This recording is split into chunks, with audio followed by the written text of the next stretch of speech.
aliéné à la camisole et au casque du mal-être, non-voyant pour l'avenir. La solitude t'ouvre ses bras, pour combien d'années, pour combien de mois? Rachitisme de l'amour de soi, sclérose de la joie de vivre, entrave de la réalisation de soi, lourdeur, plus de notion d'apesanteur. Parfois éclosion, parfois fin d'illusion. Ne pas vivre avec ses aspirations, mais avec dame dépression.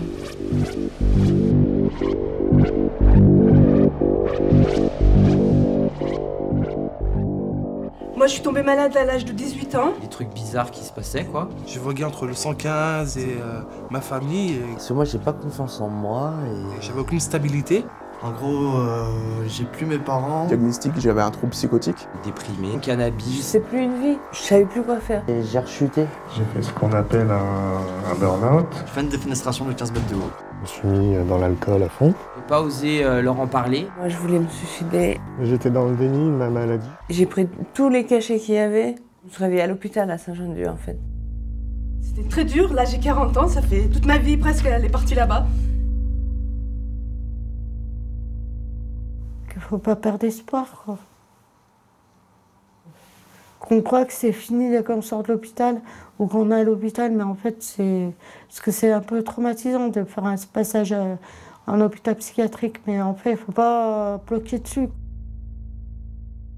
Ça m'a coupé de mes parents, ça m'a coupé de ma sœur. Mes amis, ma famille, mon compagnon qui m'a toujours soutenue, beaucoup accompagnée, alors c'était très difficile. La plus grande preuve d'amour, c'est que je passais tous les jours à me voir, quasiment.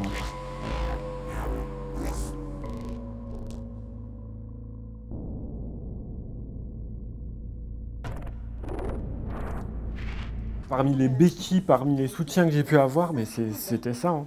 Des gens qui sont là, qui nous acceptent diminuer, qui nous tournent pas le dos, puisque c'est facile de tourner le dos aux gens quand ils vont mal, en fait.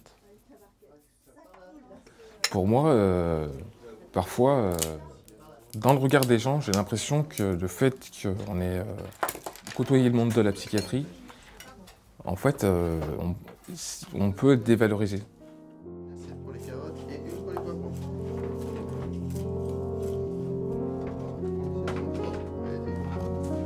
Effet secondaire d'un cercle de pensée, ne plus savoir où s'abriter. Fantôme de ses ressassements, habité de tourments. De son passé comme de son présent. Prendre son envol les ailes attachées, persuadé d'un avenir mort-né.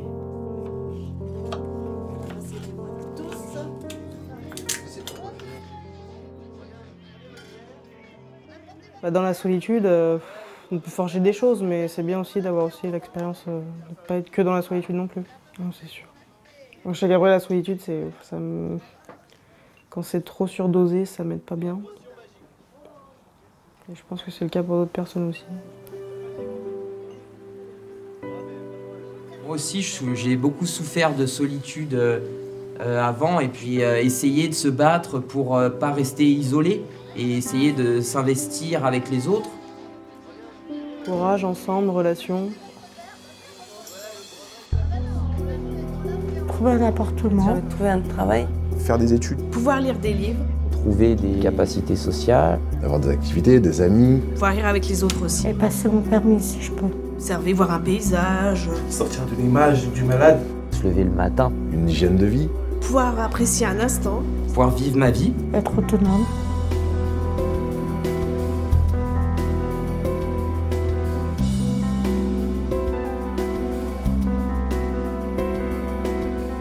Passer à l'acte du dernier recours, pourquoi faire? Pour ensuite revenir en arrière? Reprendre là où on s'était antérieurement arrêté? Alors autant faire dans la continuité. Se libérer de ces chaînes de contention, faire preuve d'obstination face à l'aliénation, amortir les blessures malgré toutes ces fissures.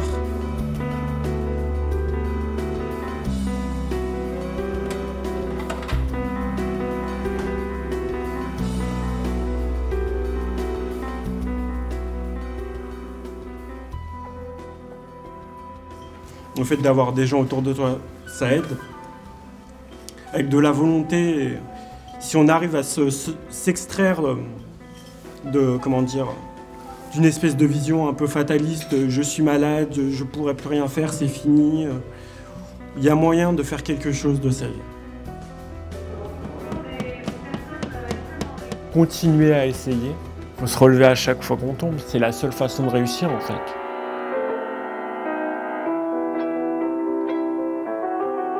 Œil ouvert, donc conscience.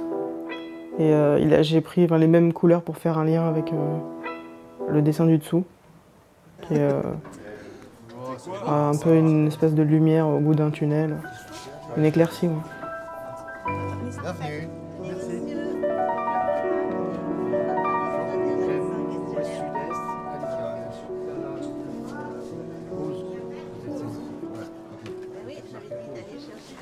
Bonjour à tous, donc je m'appelle Michael, vous m'avez vu à l'accueil. Du coup, aujourd'hui, je suis là pour vous donner un message qui est que il faut toujours garder espoir dans le rétablissement en santé mentale. Voilà. Après tout le reste, tout ce que je vais dire après, vous pouvez l'oublier. Voilà, parce que ça va être lourd. Non, ça va pas être lourd. Alors, donc ce colloque, il est organisé et il est animé par un groupe d'usagers.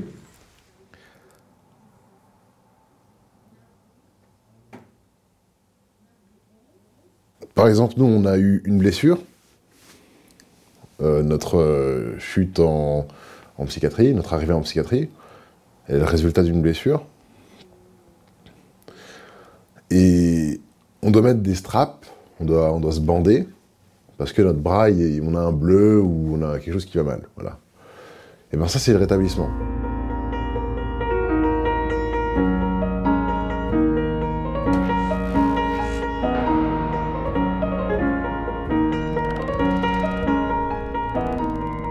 C'est dur aussi de sortir de l'hôpital, mais c'est mieux dehors, la vie elle est dehors. Parce que l'hôpital, c'est pas une vie. Quand on est avec les malades, on n'arrive pas à voir des gens normaux et on est toujours malade, alors on parle je sais pas comment expliquer ça, c'est un peu difficile, mais...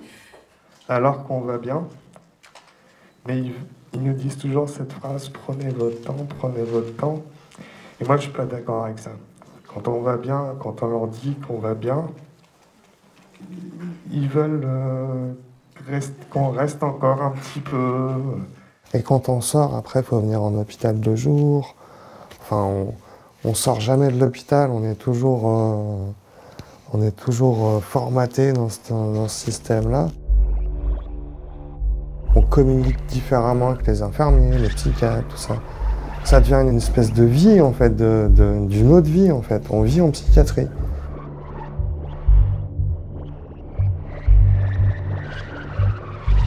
Voilà, moi je pense qu'en psychiatrie, on a tendance à infantiliser les gens, même s'ils le demandent. Parce qu'à l'hôpital, on faisait pas, c'était tout fait. Le ménage, c'était eux, le repas, c'était eux, tout. Nous, on faisait rien, on faisait que manger, dormir et les cachets. Par exemple, le matin, midi, soir, on prend des cachets. Les cachets, ça arrête des fois, ça arrête le cerveau et ça rend... Voilà. Et les infirmières, c'est normal qu'ils nous prennent comme ça parce qu'on est comme des enfants presque. La première chose qui m'a aidé, c'est déjà un traitement qui n'était pas contraignant et sans effet secondaire. Ça m'a permis de vraiment avoir toutes mes capacités cérébrales et aussi physiques, donc pour pouvoir vivre ma vie. Les psychiatres m'avaient dit dans quelques temps vous n'aurez plus besoin de traitement. Puis finalement j'ai toujours du lithium pour ceux qui connaissent le lithium. Si on a un gros traitement, on peut rien faire, on peut pas travailler, on n'est pas bien. Non, pour être stable, c'est peut-être un combat par soi-même. Ouais. De se dire allez, faut que je me bouge le cul et. C'est que la maladie nous fait grandir. C'est une épreuve qui nous fait grandir. Faut voir la maladie comme une épreuve qui nous fait grandir. D'autres ont d'autres épreuves, d'autres maladies, des accidents, de nombreuses familles, et des nombreux enfants. Enfin, et donc c'est pas négatif. Et, tout le monde a des épreuves. Et moi je l'accepte et finalement je vis avec. Et puis voilà. Donc c'est bien de se retrouver. C'est la première fois que je me retrouve un peu comme ça.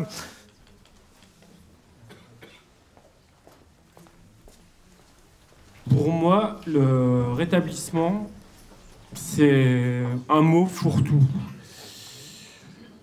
Je pense que le rétablissement se définit par des critères qui sont propres à chacun. Ce qu'on essaye de faire, c'est de se construire une vie qui nous permet d'être heureux, tout simplement. La plupart des gens, je parle des malades, entre guillemets, puisque on est tous plus ou moins malades. Tout dépend de sur quels critères on se base. On, souvent, après le diagnostic, déjà le diagnostic et un coup de massue, voit les aptitudes qu'ils ont perdues, les capacités qu'ils ont perdues. Et je pense que, contrairement à ce qu'on croit, elles ne sont pas vraiment perdues. C'est surtout la confiance en soi qu'on perd. Quand on arrête de dire « j'aimerais bien » et qu'on commence à se dire « je veux ». Puisque, à partir de ce moment-là, les choses bougent vraiment.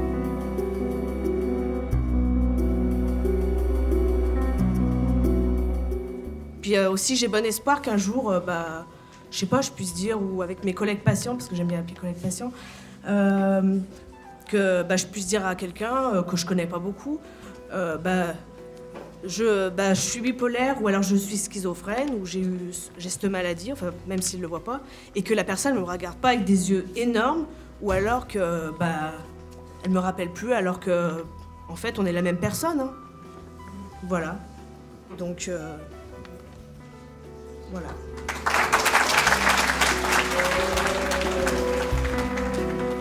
La maladie psychique n'est pas contagieuse, mais les gens agissent comme si elle l'était. Comment est-ce qu'une personne pourrait ne pas se stigmatiser si la société dans son ensemble stigmatise le handicap psychique?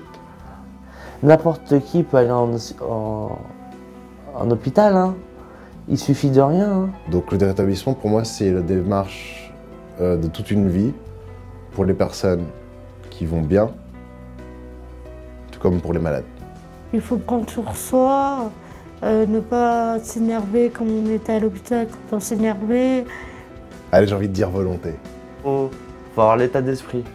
Faut un état d'esprit de hargneux, quoi. Connaître les maladies, bien connaître, étudier énormément. On développait des qualités que les autres personnes n'avaient pas forcément. Je trouve que estime de soi un petit peu. C'est une fois qu'on regarde en arrière le chemin qu'on a parcouru. Ça me ferait une victoire, un point de plus, quoi. Parce que la vie, elle est belle. Moi avant je croyais que tout le monde n'avait pas de problème. Je les voyais rigoler et tout, mais en fait tout le monde dans ce monde. Un espoir. Parce que j'ai envie de dire que quand on a touché le fond, on peut que remonter.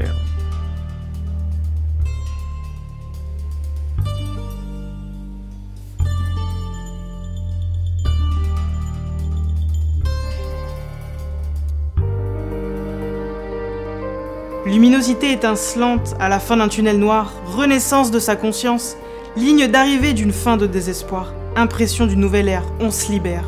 Ce sentiment d'être à destination, allez viens, on rentre à la maison. Lumière à l'horizon, solaire est l'impression.